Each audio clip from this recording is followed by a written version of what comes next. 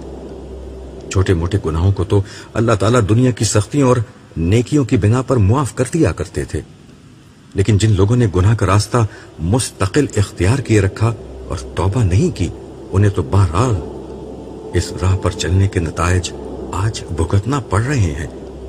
تاہم کوئی بندہ مومن جب اپنے گناہوں کی کافی سزا بھگت لیتا ہے۔ صالح نے یہیں تک بات مکمل کی تھی کہ جمشید نے لقمہ دیا، جیسے میں نے بھگتی یا پھر لیلا نے میدان حشر کی ابتدائی خواری اٹھائی تھی۔ بالکل، صالح نے اس کی تائید کرتے ہوئے اپنی بات جاری رکھی۔ میں یہ بتا رہا تھا کہ جب بندہ مومن اپنی خواری اور میدان حشر کی سختیاں جھیلنے کی بنا پر اللہ تعالیٰ کے اپنے قانون عدل کے تحت نجات کا مستحق ہو جاتا ہے، تو اللہ تعالیٰ کچھ نیک لوگوں کی گواہی کو، جو دراصل اس کے اچھے اعمال ہی کی گواہی ہوتی ہے، اس کی مغفرت کا بہانہ بنا دیتے ہیں۔ جیسے تمہارے لیے تمہارے ماں باپ کی گواہی مغفرت کا ذریعہ بن گئی، یا لیلا رسول اللہ کی اس گواہی کے نتیجے میں نجات پا گئی جو آپ نے ابتدا میں دی تھی۔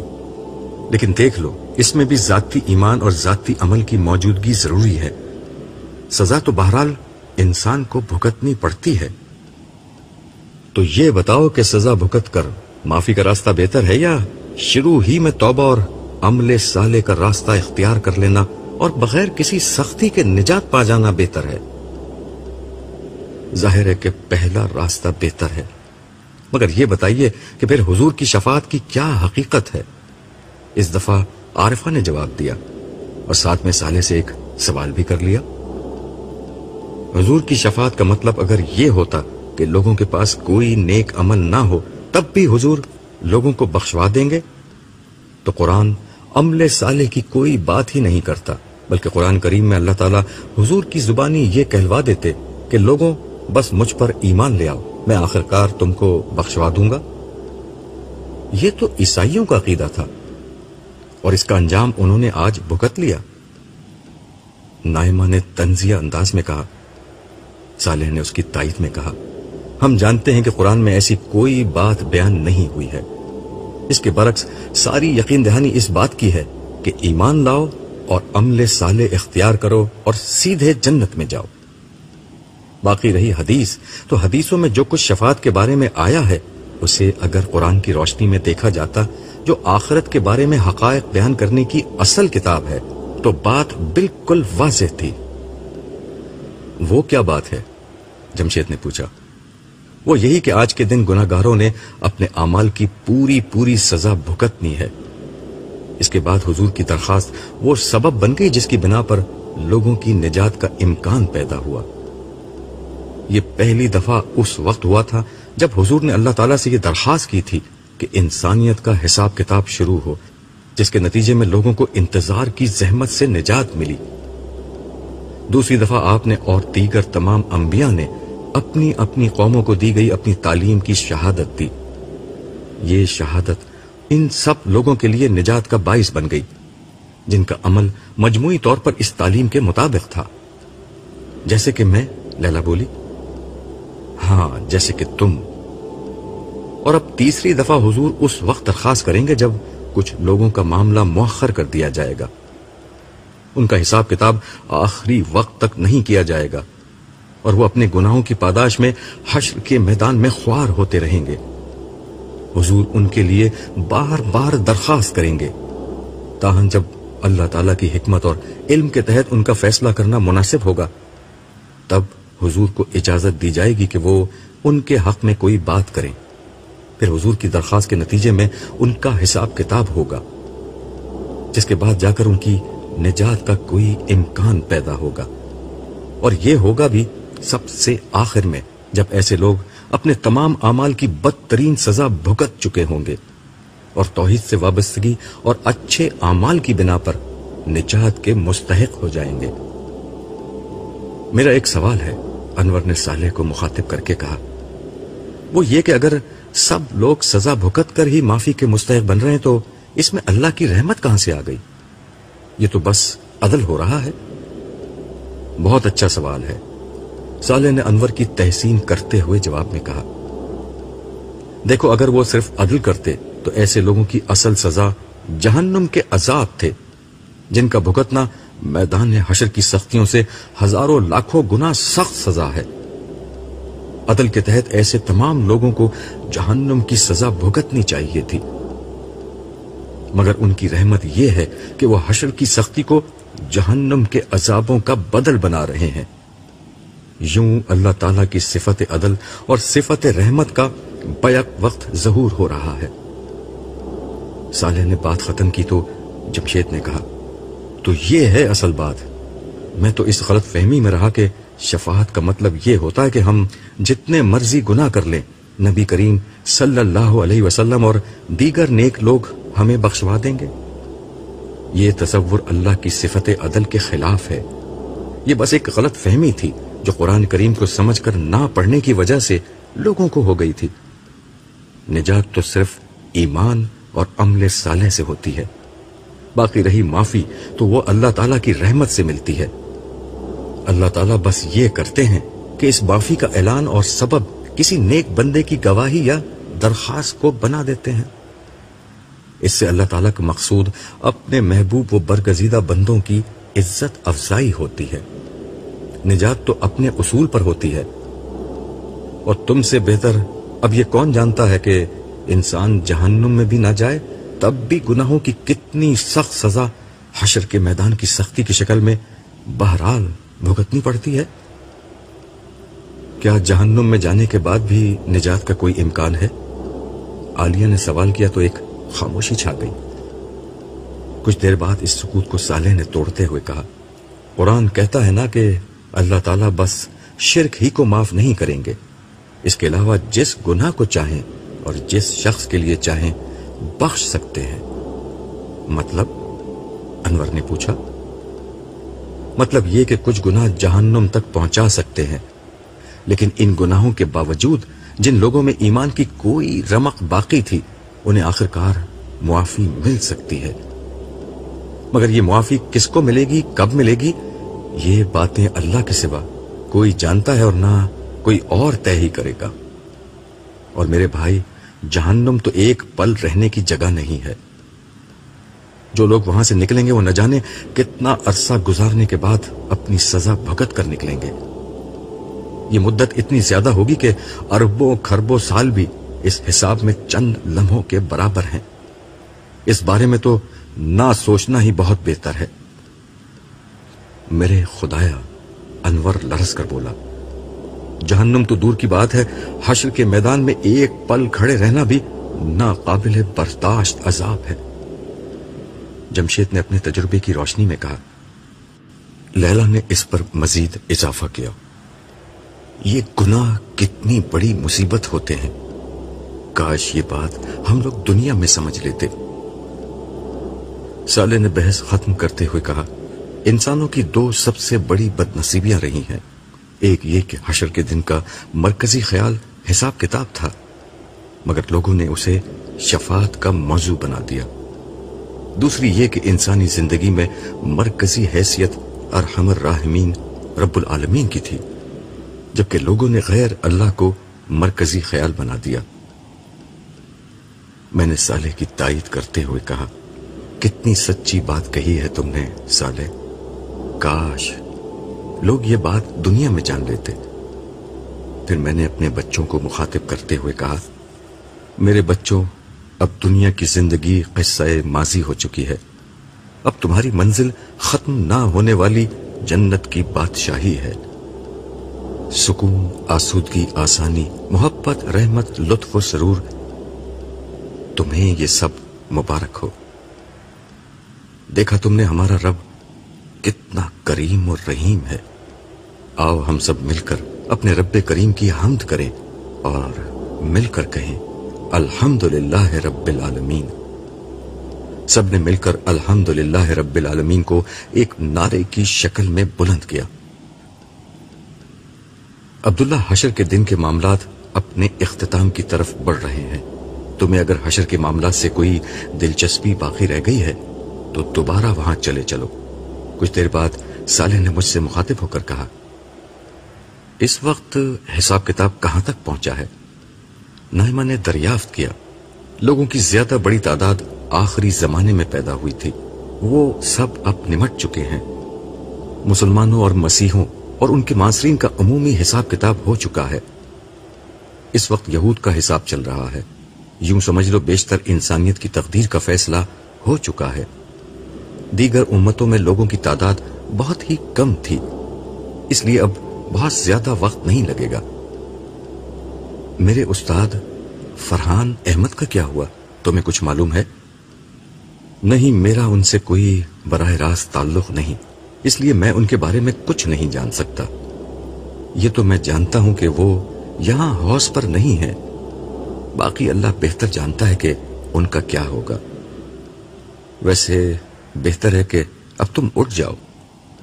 ٹھیک ہے، ہم لوگ چلتے ہیں، میں نے نشست سے اٹھتے ہوئے کہا۔ نائمہ اور بچے بھی اپنی نشستوں سے اٹھ گئے۔ نائمہ نے اٹھتے ہوئے کہا، میں ان بچوں کے ہمراہ ان کے خاندانوں کے پاس جا رہی ہوں۔ یہاں وی آئی پی لاؤنج میں تو صرف آپ کے بچے آ سکتے ہیں، ان کے بچے تو نیچے انتظار کر رہے ہیں۔ میں ان کے پاس جا رہی ہوں، اور ہاں، مجھے اپنے جمشید کے لیے کوئی نئی دلہن بھی ڈھونڈنی ہے۔ اس آخری بات پر ہم سب ہنس پڑے سوائے جمشید کے۔ اس کی سمجھ میں نہیں آیا کہ وہ نئی دلہن کی بات پر ہنسے یا اپنی سابقہ بیوی کی ہلاکت پر افسوس کرے۔